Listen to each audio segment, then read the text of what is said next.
분명한 문제였어요. 서로 다른 세계에 있었기 때문에 이해? 그런 거는 어려웠던 것 같아요.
깨어나지 않도록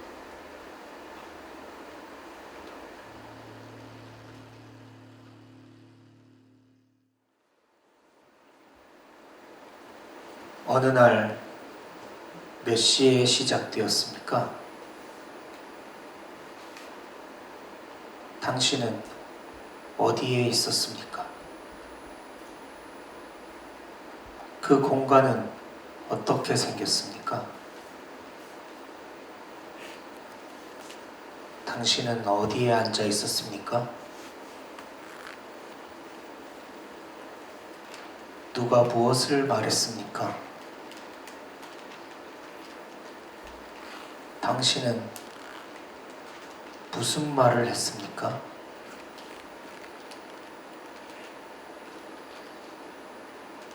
당신을 분노하게 한 결정적인 문장은 무엇이었습니까?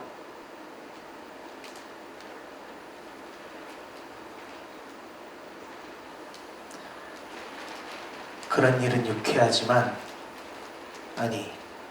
않지만 발생합니다. 그렇다면 다시 그 순간 당신이 총에 맞은 것 같은 느낌을 준 그것은 무엇입니까?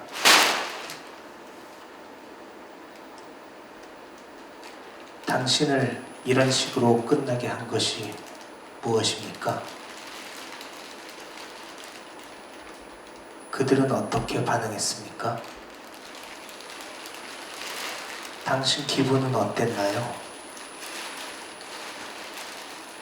그 후 어떻게 진행되었습니까? 얼마나 자주 그 일을 생각해야만 했습니까?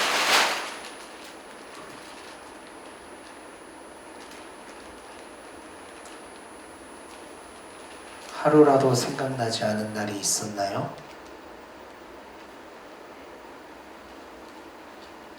그 경험을 생각나게 하는 것은 어떤 것이 있습니까? 당신이 생각해 본 적은 없겠지만 상상을 해본다면 당신을 공격한 사람에게 무엇을 하고 싶습니까?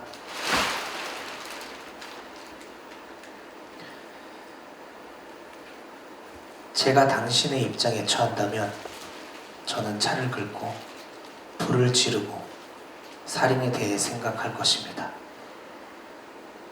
당신이 저보다 온화한 사람이란 것을 저는 알고 있습니다. 하지만 당신을 공격한 사람이 바나나 껍질에 미끄러지는 것을 본다면 어떻게 될까요?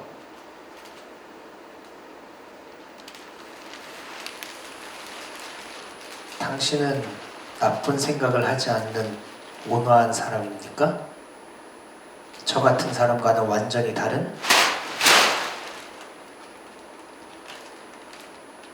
그것에 대해 생각하는 것이 당신에게 얼마나 중요합니까?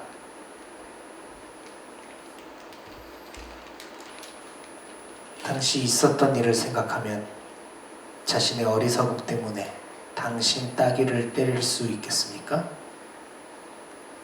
어떻게 해야 할지 생각하면 극심한 무력감이 생깁니까? 동료를 길에서 만난다고 상상한다면 수치심으로 다른 쪽으로 걸어가겠습니까?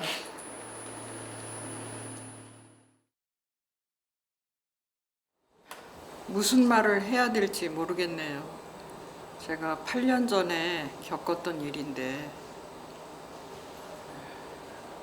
그동안 보험회사에 한 700만 원 돈을 매달 빠져나갔는데 그걸 깨고 싶어가지고 보험회사를 갔었거든요. 근데 해약금을 15만 원밖에 안 준다는 거예요. 그래서 너무 분통이 터져가지고 마음을 가라앉히고 한 번 더 참아보자 하고 집에 왔어요. 집에 왔는데 며칠 후 샤워를 하고 내가 내 가슴을 한번 이렇게 만져봤더니 거기에 뭐가 잡히는 거예요. 멍우리가. 근데 그 느낌은 별로 안 좋아서 이건 꼭 병원을 가봐야 될 것 같은 생각이 들더라고요. 그래서 새벽에 잠을 잔둥만둥 하면서 아침에 일어나서 병원을 갔어요. 갔더니 선생님이 왜 왔냐고 그래가지고 선생님 뭐가 만져져서 왔다 그랬더니 그럼 어디 보자고. 그래서 초음파랑 조직 검사를 했어요. 근데 집에 와서 며칠을 기다리면서 이제 제가 새벽 기도를 가서 기도를 하는데 느낌이 암 같은 생각이 들었었어요. 그래서 며칠을 이제 결과를 보러 갔는데 근데 선생님이 암이라고 그래서 애들은 막 울고불고 저는 근데 그 소리를 듣는 순간 왜 하필 나지? 그러면서 웃음이 나왔어요. 수술 날짜를 7월 14일로 잡아서 7월 14일 날 수술하고 선생님 4번 항암하고 방사선을 40회 해야 된다는 거예요. 그래서 이제 그때부터 이제 암과의 전쟁이 시작됐죠.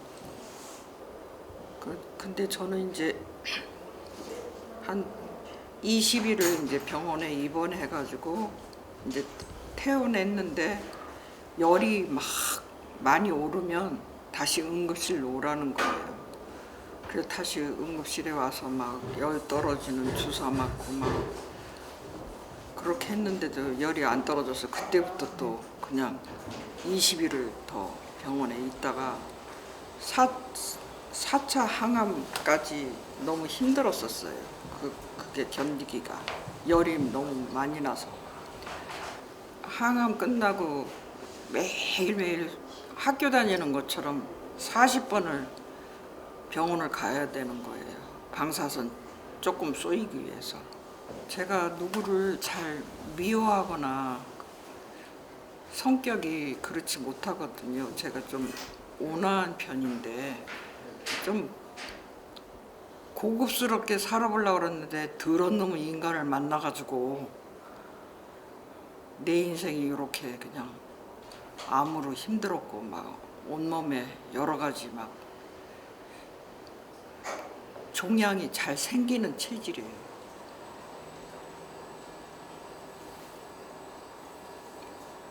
그 후로 이제 지금은 이제 8년이라는 세월이 지나서 이제 남편을 미워하는 그런 감정도 없고 같은 그냥 같이 살아가는 동지다 이렇게 생각하고 서로 등 긁어주면서 살고 있습니다. 병원은 1년에 두 차례 가가지고 정기 검진하고 지금까지 생명을 연장시켜준 분께 감사하죠. 얼마 전 고등학교 동창들하고 술자리에서였는데요. 이게 오랜만에 친구들 만나니까 다들 각자 사는 얘기들 하잖아요. 뭐 그때도 다 그냥 똑같은 얘기들 하면서 마시고 있는데 갑자기 친구 한 명 중에 코인으로 대박난 애가 있다고 하는 거예요.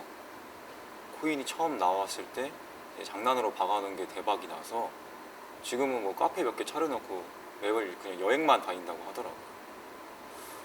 근데 이 얘기가 나오니까 이제 친구들은 뭐 인생 편네, 나중에 불러서 친해져야겠다 이런 얘기 하는데 저는 괜히 그 친구가 좀 미워지더라고요. 사실 잘 알지도 못하는 애였는데 뭐 계획도 없이 살다가 인생 편네, 뭐 그렇게 번 돈은 나중에 또 똑같이 나가겠지 뭐 이런 식으로 그냥 깎아내리고 있다더라고요. 제가 속으로는 엄청 부러웠는데 이게 대박 난 게 제가 아니니까 뭐 어떤 상대적인 박탈감 같은 게 들면서 나는 왜 그때 못 샀지? 나는 왜 그걸 알지 못했지 하면서 그때 저를 되게 후회하더라고요. 집에 오는 지하철에서도 내내 그런 생각이 들면서 제 삶에 대한 회의감도 들었던 것 같아요.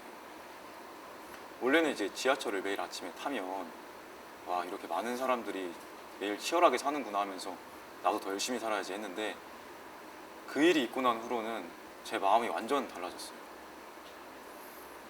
이렇게 사는 게 좀 의미가 있나 싶기도 하고 저도 이제 제 나름대로 미래 설계한다고 이제 빠듯하게 좀 모으고 있는데 이게 한 10년, 20년 모아봐야지 서울에서 전셋집 겨우 구할 수 있더라고요.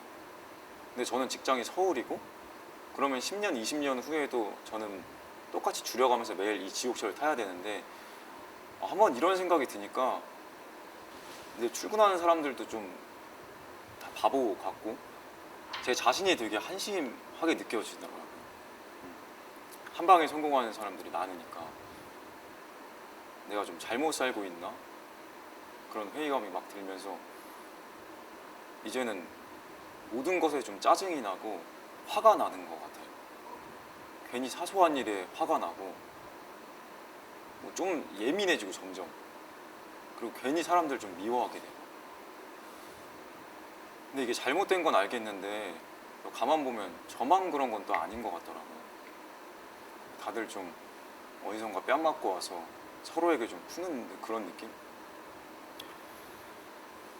그러다 보니까 이젠 이렇게 만든 어떤 세상이나 사회에 대해서도 화가 나고 근데 이 화가 정확히 뭔지는 모르겠어요. 근데 계속해서 쌓여가고 있는 거는 확실한 것 같아요.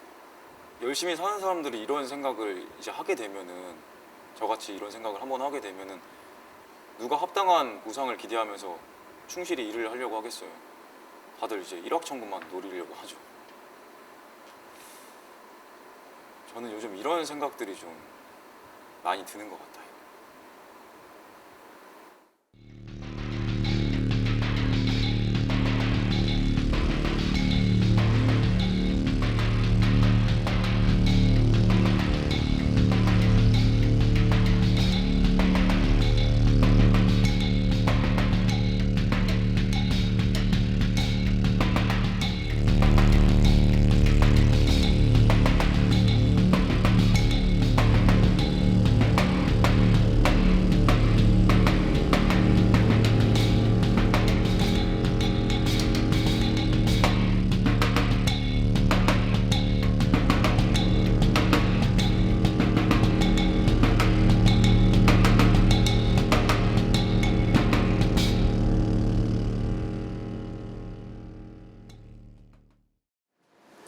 안녕하세요. 저는 방금 영상에 등장한 서울대학교 보건대학원에서 공부를 하면서 울분 프로젝트에 참여하고 있는 최하연이라고 합니다. 우선 이 자리에서는 제가 연구원으로서 공부하고 이렇게 연구를 하면서 느꼈던 감정들에 대해서 그냥 가볍게 공유하고자 하고요. 저 역시 굉장히 가장 가까운 곳에서 한국 사회의 울분을 이렇게 목격하고 있는 20대 청년으로서 함께 울분 문제에 대해서 고민을 하고 공부하고 있는 어떤 사람의 이야기라고 생각하고 좀 편안하게 들어주셨으면 좋겠습니다. 지난 몇 년간의 한국 사회를 생각을 해보면 2014년에 세월호 사태가 있었고 그 이후로도 사람들이 성별이라거나 빈부라거나 나이라거나 이런 것들이 이유로 해서 서로 편을 가르고 계속 싸웠던 것 같아요. 근데 이런 집단적인 트라우마나 갈등 같은 것이 봉합되지 않은 채로 계속해서 지속이 되다가 최근의 코로나19 상황에서 좀 가시적으로 드러나는 방향으로 이렇게 커졌던 것 같거든요. 그래서 코로나 상황에서 내부인 중에서도 뭐 성소수자, 외국인, 노인, 젊은이 이런 식으로 내부의 적을 만들어서 이렇게 공격하는 방식으로 좀 더 지금까지 갈등이 가시적으로 표출이 됐던 것 같아요. 그래서 제가 생각하기에는 우리 한국 사회를 만성적인 어떤 울분 상태라거나 집단 트라우마 상태라고 정의 내릴 수 있지 않을까 이렇게 생각을 해 보았었는데요. 저희 연구실에서는 그래서 우리 국가가 국가 건강검진을 통해서 사람들이 개인이 얼마나 건강하고 사회가 얼마나 잘 이런 것을 서포트 해주는지를 평가하는 것처럼 울분이라는 감정을 어떻게 좀 지표로 개발을 해서 한국 사회와 개인이 얼마나 건강한지를 알아볼 수 있는 지표로 사용할 수 있지 않을까라는 문제의식에서 출발한 연구를 하고 있고요. 이를 뒷받침하기 위한 근거들을 좀 마련하기 위해서 노력을 하고 있습니다. 우선 울분이라는 단어를 사전에 검색을 하시면 이렇게 정의가 나올 텐데요. 울분이라는 감정은 내가 달리 손쓸 수 없는 이런 부당한 상황에 대해서 느끼는 분노하고 억울한 이런 감정이라고 국어 사전에 아마 나올 거예요. 그래가지고 우리가 잘 알고 있는 한이라거나 분노의 감정하고도 굉장히 비슷하게 맞닿아 있는 측면이 있는데 조금 차별화되는 지점을 생각을 해보자면은 내가 손쓸 수 없는 외부적인 상황적인 전제가 좀 추가가 된 개념이라고 생각을 하시면 될 것 같아요. 그래서 울분이라는 개념이 아직까지 뭐 의학 용어라거나 이런 것으로 등재된 개념은 아니지만 국어 사전에는 이렇게 정의가 되고요. 예전에는 울분이라고 하면은 개인의 감정이라고 생각을 했었어요.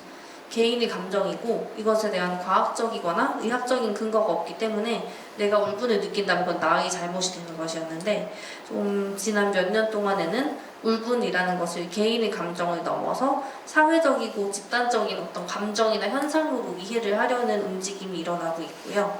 여기서 더 나아가서 이런 울분이라는 것에 대해서 과학적이고 의학적인 근거를 마련을 해서 우리가 함께 좀 해결을 해보자 이런 식으로 움직임이 생겨나고 있습니다.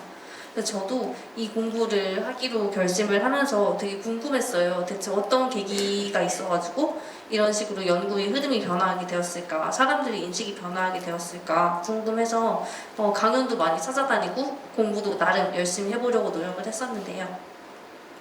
얼마 전에 울분 연구에서 굉장히 저명한 학자이신 독일 분인데 다니엘 린든이라고 그분의 강연을 들을 수 있는 기회가 저에게 생겼어요. 그래서 그분의 강연을 듣는데 그분이 이야기하시는 내용이 지금 제가 살고 있는 대한민국의 사회와 시간적으로도 공간적으로도 굉장히 많이 떨어져 있는데 이 생각이 굉장히 공감이 되고 맞닿아 있다는 생각이 드는 거예요. 그래서 그 다니엘 린든이라는 분은 독일 정신과 의사시고요. 이분이 이야기하고 있는 것의 배경은 1989년도에 독일 베를린 장벽이 무너지고 통일이 되고 약 10년쯤 지난 2000년을 즈음한 시점의 이야기예요. 이분이 정신과에서 이렇게 환자들이 진료를 하면서 좀 특이한 현상을 이렇게 발견을 했대요. 이게 과거 동독 사람들이 우리가 이혼이라거나 질병이라거나 뭐 그 실직이라거나 이런 좀 부정적인 사건들을 물론 굉장히 가슴 아프지만 누구나 경험을 할 수가 있잖아요. 그런데 과거 동독 출신이었던 사람들이 유독 이런 부정적인 사건들에 대해서 강한 울분을 표출을 하고 이게 좀 사회경제적으로 지장을 주는 수준으로까지 이어졌다는 거예요. 그래서 이분이 이 점에 좀 주목을 하고 연구를 해보았는데, 보통 정신과에서 정신질환이라고 하면은 호르몬과 같은 생물학적 측면이 한 축이 있고 환경적인 측면이 한 축이 있고 이 두 개의 축이 이렇게 교차가 되면서 정신질환이 일어난다고 보더라고요. 이게 뭐 개인에 따라서도 다를 수 있고 질병에 따라서도 다를 수 있지만 의학적으로 뭐 약을 준다거나 하면은 생물학적인 부분이 치료가 되면서 이런 정신질환이 개선이 되는 거거든요. 그래서 이분이 이렇게 울분을 표현한 사람들에게 우울이라거나 기분장애와 관련된 약을 처방을 했는데 분명 나아지지 않는 지점이 있다는 거예요. 그렇다고 하면은 생물학적인 측면 말고 환경적으로 분명 뭔가 문제가 되는 지점이 있다는 건데, 이 부분에 좀 초점을 둬서 연구를 하다가 이런 울분의 상태를, 이런 만성적인 울분의 상태를 PTED라고 새로운 병명을 통해서 한번 만들어보자, 이거를 진단 체계에 올리고 우리가 함께 연구를 해보자 라고 의견을 내십니다. 이후에 좀 더 이야기를 하겠지만 결과적으로는 병명 체계에 이렇게 등록이 되지는 못했고요. PTED가 PTSD랑 철자가 하나만 다른데, PTSD가 외상후 스트레스성 장애잖아요. 근데 PTED는 스트레스 대신에 인비터먼트라는 단어를, 울분이라는 단어를 써서 어떤 외상이 있은 후에 개인이 경험하는 울분 장애라는 식으로 이분이 개념화를 하셨어요. 외상이라고 하면은 독일 같은 경우에는 통일이 되겠죠? 우리 대한민국 사람들도 워낙 어렸을 때부터 이렇게 듣고 자라서 잘 알겠지만 통일이라는 게 굉장히 내가 살고 있던 모든 세계와 체제가 뒤흔들리고 재편되는 굉장히 큰 이런 사건이잖아요. 여기에다가 더해서 독일 같은 경우에는 서독 사람들이 동독 사람들에 비해서 사회 경제적으로 좀 더 발전되어 있었기 때문에 서독 사람들이 통일에 대한 사회 경제적인 비용을 많이 부담을 하게 됐었대요. 그래서 서독 사람들은 서독 사람들대로 이런 것들에 대해서 불만을 가지게 되었고, 동독 사람들 같은 경우에는 상대적으로 하등한 시민, 2등 시민이라는 이런 인식들이 자신들에게 주어지니까 이 점에 대해서 굉장히 스트레스를 받았대요. 그래서 이런 스트레스가 누적이 되고 갈등도 쌓이고 이러면서 만성적인 울분의 형태로 나타났다라고 이분이 설명을 하시더라고요. 여기서 좀 특이했던 점, 그리고 다니엘 린든이라는 학자가 주목을 했던 점은, 잘 모르는 사람은 내가 울분을 가지고 있다라고 하면은 이렇게 좀 쉽게 말할 수 있잖아요. 너가 너무 나약하고 너가 좀 부족하고 그래서 그런 감정을 느끼는 게 아니니 라고 생각을 할 수가 있는데, 이분이 데이터를 이렇게 수집을 하고 연구를 했었을 때 동독에서 굉장히 사회적으로 존경받았던 사람들, 뭐 고위직 공무원이라거나 교사라거나 성직자라거나 이런 분들이 유독 높은 수준의 울분을 호소를 하셨대요.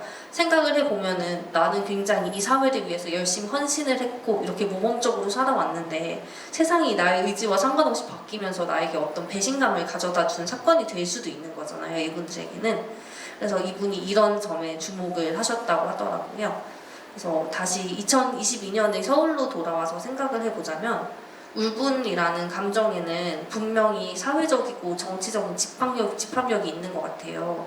이게 긍정적으로 잘 표출이 되면은 촛불 시위라거나 이런 좀 가시적으로 세상을 바꿔보자는 움직임으로 표출이 될 수도 있는 거고, 이렇게 연극이라거나 이런 프로젝트처럼 분명히 부정적인 감정일 수는 있지만 이거를 창조적이고 세상을 바꾸는 긍정적인 에너지로 만들어보자 이렇게 움직임으로 나타날 수도 있지만, 또 반대로 생각을 해보면 부정적으로도 표출이 될 수 있는 거잖아요.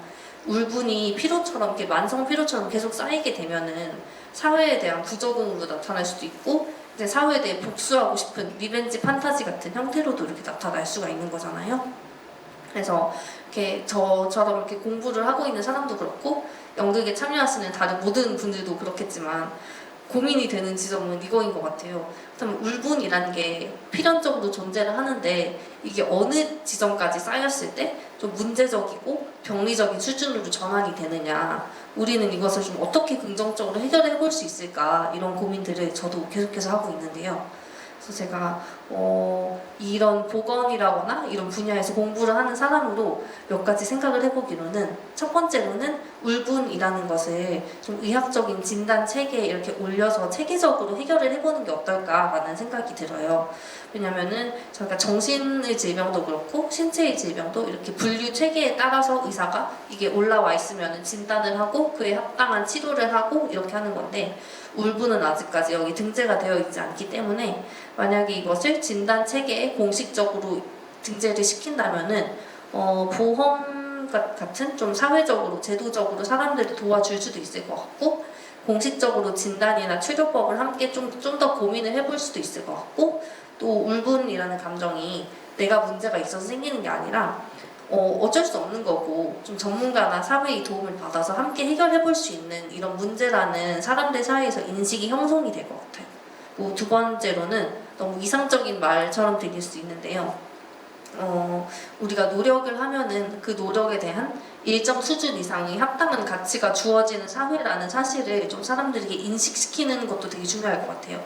제도적인 것들이 많이 뒷받침이 되어야 되겠지만, 저도 오늘 다른 분들의 말씀을 들으면서 굉장히 많이 생각이 들었던 게, 지난 몇 년간 뉴스를 틀어도 그렇고 굉장히 사람들 사이에서 화두가 됐던 게 공정, 불공정 이런 것들이잖아요. 생각을 해보면은 대한민국이 정말 빠르게 급속도로 성장을 하면서 뭔가 하면 된다, 노력하면 된다, 이런 것들이 좀 사람들 사이에서 굉장히 반박 불가능한 신조처럼 인식이 되어 왔던 것 같아요. 저도 당연히 그게 당연하다고 생각을 하고 이렇게 계속 자라왔는데, 막상 저도 이제 돈을 벌고 이렇게 공부를 하고 이런 성인이 돼서 보니까 꼭 그런 것 같지는 않아서 묘한 배신감이 드는 거예요. 제가 근로소득으로 아무리 돈을 열심히 벌어도 코인으로 대박난 친구를 이렇게 따라잡을 수가 없고, 원래 이렇게 굉장히 좀 부유했던 친구를 따라잡기 어렵고 계층을 바꾸기가 어렵고, 이런 점들을 좀 사회에 나와서 직접 부딪혀 보면서 깨닫게 됐는데, 이런 상황에서 발생하는 울분들이 좀 누적이 되면은 사회적으로도 이런 상태가, 울분이라는 상태가 발생할 수 있지 않을까라고 생각이 들고요.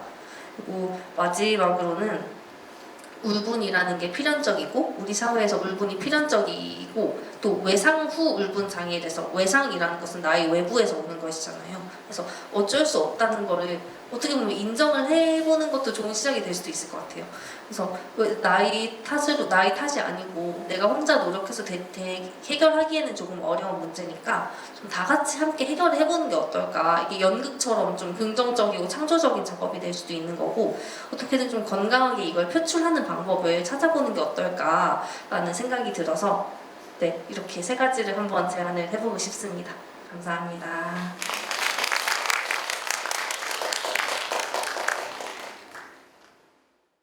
근데 이제 뭐 결론적으로 말을 하자면, 이제 제가 돈이 되는 고객은 아니었었어요. 그래서 어쨌든 1시간 지날 때까지 제가 참았어요.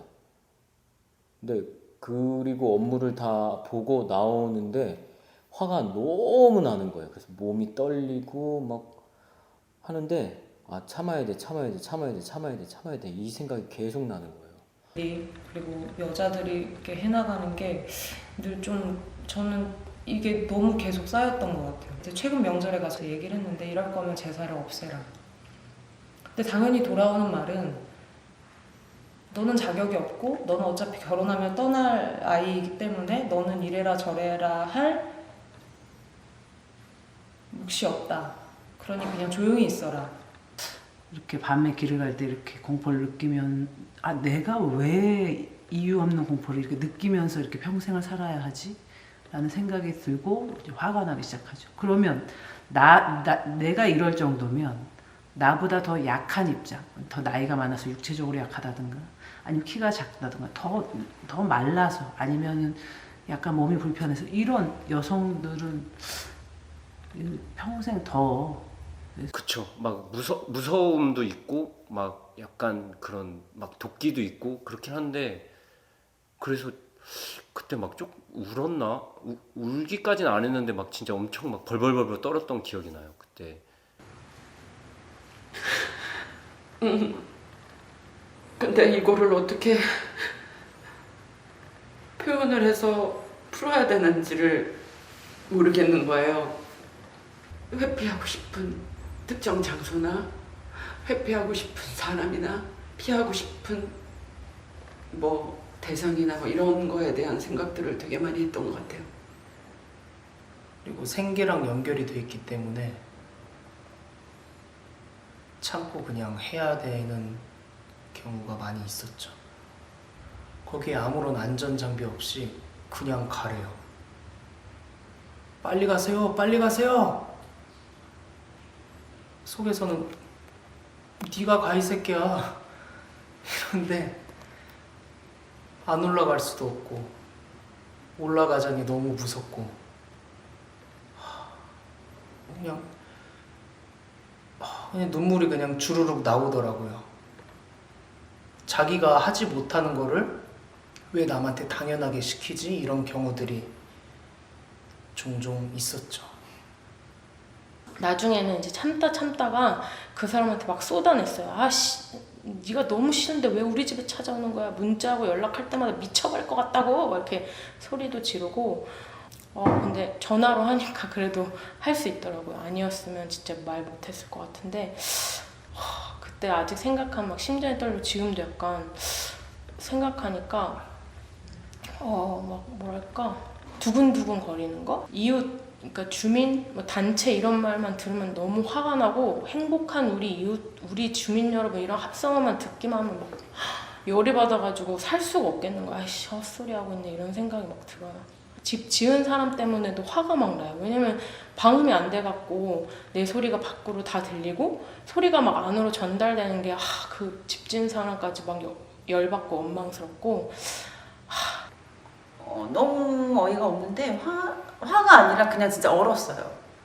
그리고 돌아보면서 그걸 때린 애가 누군지 모르겠는데 아마 남자애가 때렸겠죠. 근데 같이 그 옆에 여자애들도 있었어요. 막 깔깔거리면서.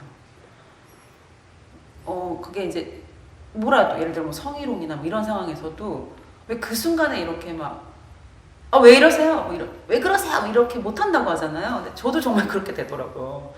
그래서 그때 완전히 얼고. 근데 그게 계속해서 이렇게 생각이 나요.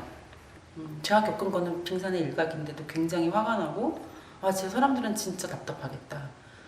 이건 어디다 가서 뭐라고 얘기할 수도 없는 어떤 그런 진짜 그 존재 자체를 밟힐 때 탁 뒤돌면서 저한테 아이씨 이러면서 짜증 확 내는 거예요. 그래서 그 여자의 뒤통수를 이렇게 보면서 얘를 어떻게 하지? 뒤통수를 한 대 탁 쳤으면 좋겠는데 아니면 머리 끄댕이를 이렇게 잡아 당길까 이러고 있다가 마침 문이 딱 열리길래 주먹으로 등을 확 밀어버렸어요. 뭐 길거리에 있는 그 뭐죠? 자동차 사이드밀러 이런 것도 막 수도 없이 깨면서 다녔던 것 같고 물건을 집어던진 적도 있네.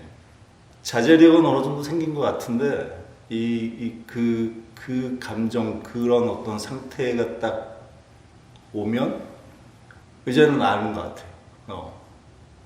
이건 내가 어찌할 수 없는 부분이구나.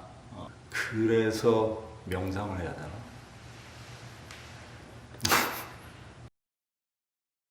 (1970년 3월) 부산에서 결혼했어요.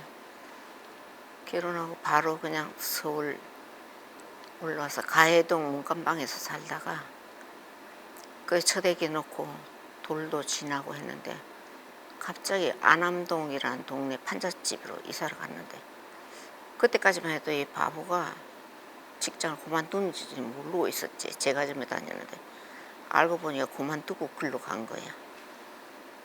그래가지고 노상 그냥 놀고 있으니 어떻게 내가 나서야지 싶어가지고 나도 그냥 조금씩 다니면서 일을 했는데 세월이 지나다 보니까 또 어떻게 연락이 와가지고 제과점에 몇 군데 다니다가 이제 또 큰 회사 다 알만한 제빵 회사를 취직을 했어. 그래가지고 우리 아저씨가 혼자니까 위에 남매가 있는데 또 하나 더 놓자 싶어가지고 막내를 낳았는데 딸이었어요. 그런데 그 녀석이 뭐 얼마 가지도 않고 그냥 병원에 입원하니까 뇌수막염이라는 병이에요. 머리에 물이 차니 그걸 자꾸 뽑아내야 되는데 그게 진전이 안 되니까 산소호흡기 꽂고 있으면서 어느 정도 회복돼야 수술하는데 수술할 기미가 안 보이는 거야. 그래 이걸 도대체 어떻게 해야 되냐. 두 애들 있고 남편 성질은 개떡 같아가지고 어디 직장 가면 오래 못 있어. 그러면 그런 남편 믿고 이 애를 갖다가 데리고 위에 두 애 과연 내가 견뎌낼 재간이 없어.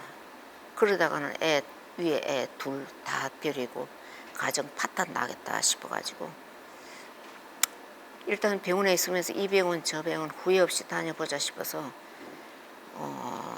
경희대 부속 한방병원에 갔다가 거기서도 치료가 안 돼가지고 되기는 많이 됐어요. 아예 반신불수에 앉지도 못하고 말도 못하고 하는 애가 그래도 한마디씩 외마디 하고 앉고 서고 한 발짝씩 떼고 했는데 갑자기 어느 날 그냥 우리 이제 숙식은 2층이고 아래층이 가게인데 갑자기 애가 그냥 발작 일어난다고 아래층에서 인터폰이 와가지고 내려갔더니 애가 완전히 못 쓰게 된 거예요. 그래서 그냥 부랴부랴 맹동 성모병원을 또 데려갔더니 입원을 해가지고 어느 정도 진전이 돼야 이거 수술이 된다 해가지고 도대체 수술할 기미가 없어. 그래가지고 난 도저히 내가 판단해도 내가 헤어날 재주가 없고 위에 애 둘 다 버리겠다 싶어가지고 안 되겠다 할 수 없다 데려가자 싶어서 저녁에 이제 앰뷸런스 태워가 집으로 왔는데 아닌 게 아니라 산소호흡기 빼고 나니까 뒷날 아침에 새벽에 그냥 가더라고. 그래 어떻게 참 미안하다 어쩔 수 없다. 위에 언니 오빠를 제대로 내가 돌봐야 되고 장사는 해야 되고 하니까 그냥 지가 저도 안 되겠는데 떠나더라고. 떠난 게 아니라 부모가 무능력으로 보낸 거죠. 솔직히 내가 보낸 거지. 그래서 이제 좀 며칠 쉬다가 할 수 없이 산 사람 사야 되니까 가게를 이군데 저군데 다니다 보니까는 장사 잘 되는 가게에 또 소개가 왔어. 거기는 너무 센 거야 권리금이. 근데 장사는 잘 된다고 욕심은 나고 어쩔 수 없어서 친정에다 손 벌려가지고 권리금 3천에다가 보증금하고 다 계산하고 거주지는 이제 또 산동네 판자촌으로 갔지요. 그래가지고 거기서는 너무 장사가 잘 되는 거야. 거기서 이제 큰 평수 아파트도 분양받고 애들 학교 대학교도 졸업시키고 그렇게 잘 나갔는데 이놈의 갑자기 날벼락에 그냥 IMF라는 서양 거지인지 어쩌라는지 들어와가지고 온 그냥 나라를 흔들어 놓고 거기에 우리도 자극을 너무 쇼크를 크게 받아서 제가 지금 종업원 셋 두고 있다가 다 내보내고 둘이서 하다 보니까 본향 성질도 안 맞는데다가 노상 지지고 붙고 도저히 안 되겠다 싶어서 가게를 내놓채도 안 내나 보증금 자꾸 까먹고 그래 그럼 너 혼자 해봐라 하고 그냥 보따리 사고 강원도로 갔죠.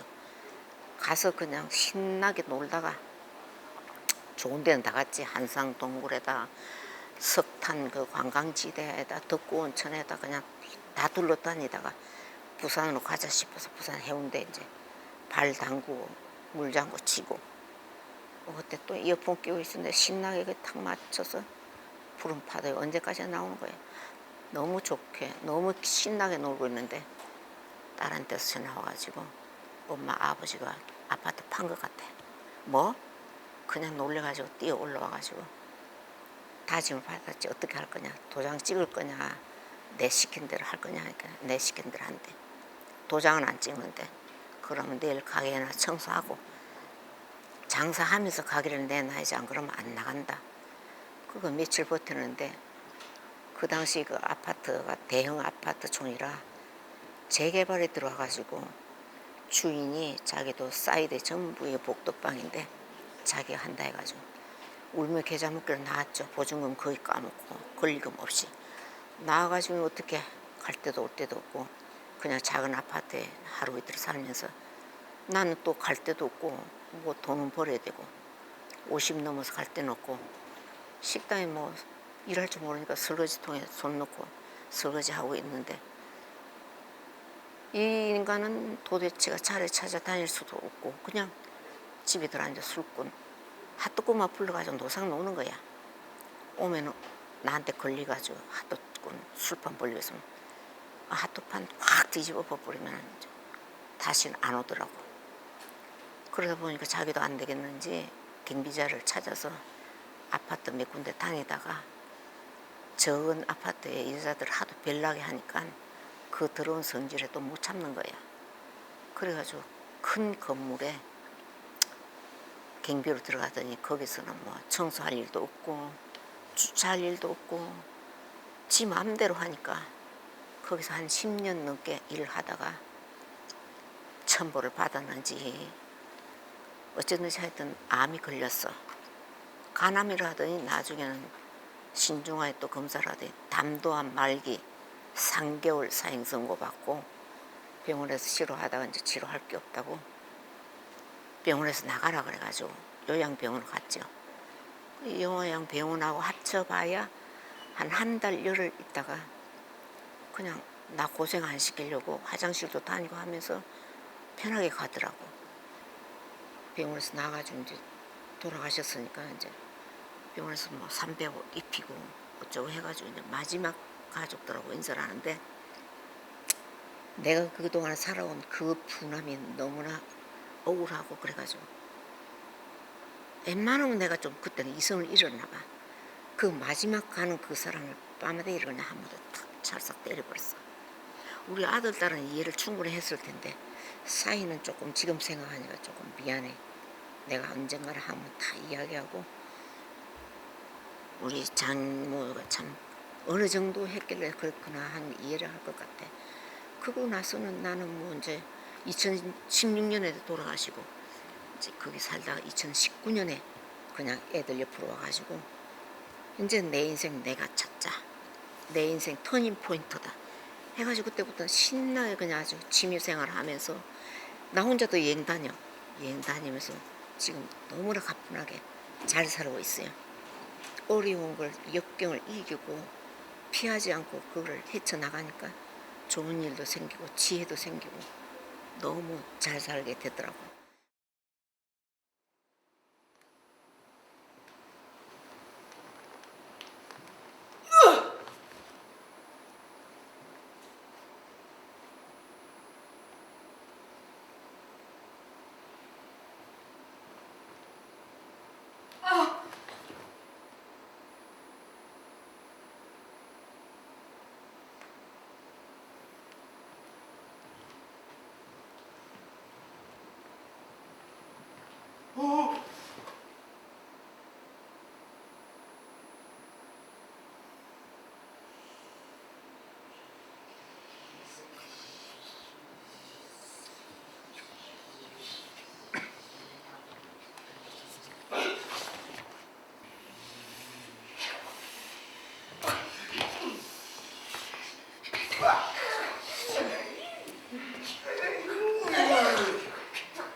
18년차 인권 변호사입니다.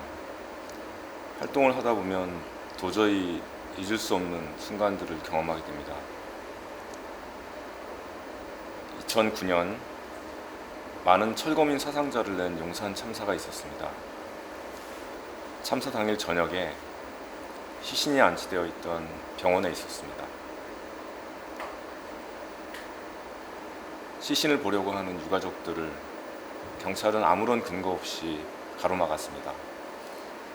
경찰은 검찰의 지시가 있었다고 하고 검찰은 아무런 지시를 내리지 않았다고 했습니다. 경찰과 실랑이를 하고 검찰에는 계속 전화를 했습니다. 한참이 지나고 나서 자정이 넘어서야 유가족들은 가족 시신을 볼 수 있었습니다. 함께 들어가서 같이 울면서 불탄 시신을 볼 수 있었습니다. 힘없는 서러움이라는 것이 이런 거구나 라는 걸 뼈저리게 느꼈습니다. 힘이 없으면 유가족이 죽은 가족의 시신조차도 제때 제대로 볼 수 없는 거구나 하는 생각이 들었습니다. 2014년 세월호 참사가 있었습니다. 상당 기간 피해 가족분들과 함께 했습니다. 인터넷에 피해 가족들과 희생자들을 조롱했던 글을 올린 어떤 사람이 사과를 하겠다고 부모와 함께 피해 가족들을 찾아왔습니다. 혹시 모를 불상사를 우려해서 제가 함께 보기로 했습니다. 가해자는 비싼 로펌을 사서 충분한 온갖 자문을 받고 어떻게 보면 연출된 사과의 쇼를 하러 온 것이었습니다. 반면에 피해자들은 조심스럽게, 너무도 조심스럽게 가만히 이러한 연출된 쇼를 지켜볼 수밖에 없는 상황이었습니다.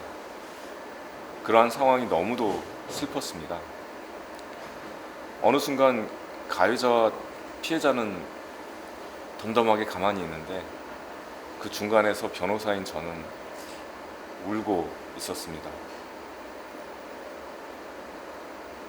너무도 그 상황이 이해되지 않았고 참을 수 없었던 것 같습니다. 2020년과 2021년 가습기 살균제 참사와 관련해서 관련 법령을 개정하려는 움직임이 있었고 저도 정부 관계자들을 만나고 국회를 들락거렸습니다.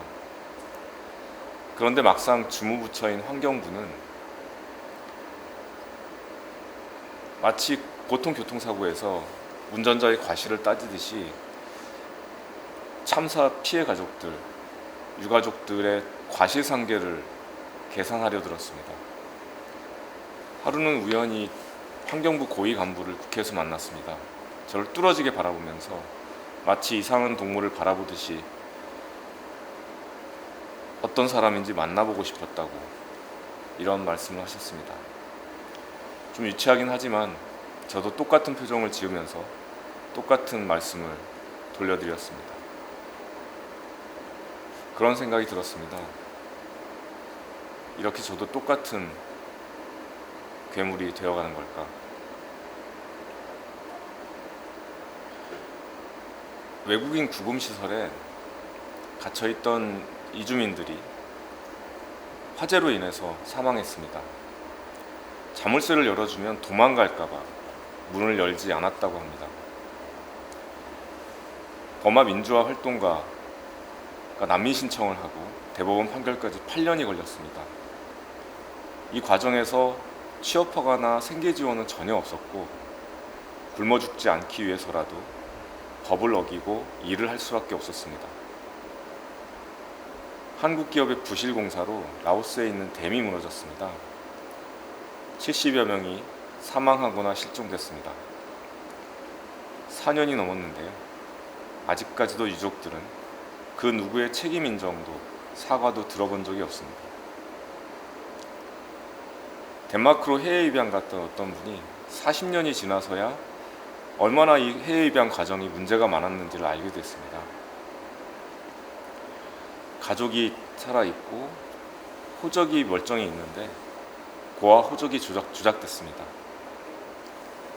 아무렇지도 않게 다른 사람의 인적 사항을 이용해서 해외 입양을 보내버렸습니다.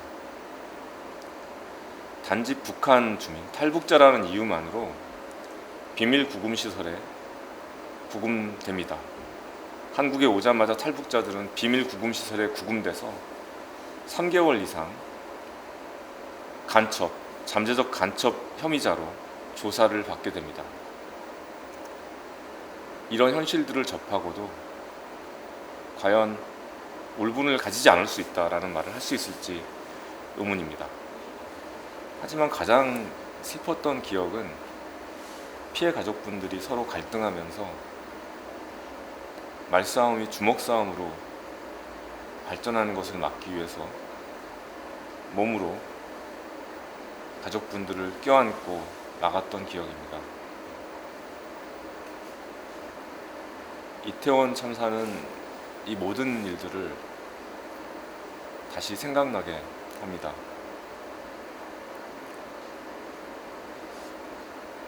우리가 미처 알지 못하는 아니면 애써 외면하는 수많은 힘없는 사람들의 너무도 많은 울분의 목소리들이 있습니다. 이런 목소리들에 조금이라도 함께 그리고 서로 좀 더 귀 기울일 수 있으면 참 좋겠습니다.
카페에 앉아서 가해자가 길을 건너간다는 것을 본다고 상상해 보십시오. 어떠한 감정이 고조됩니까? 감정이 얼마나 강한가요? 몸의 어느 부분에 이러한 감정을 지니고 있습니까? 이것을 참을 수 있습니까?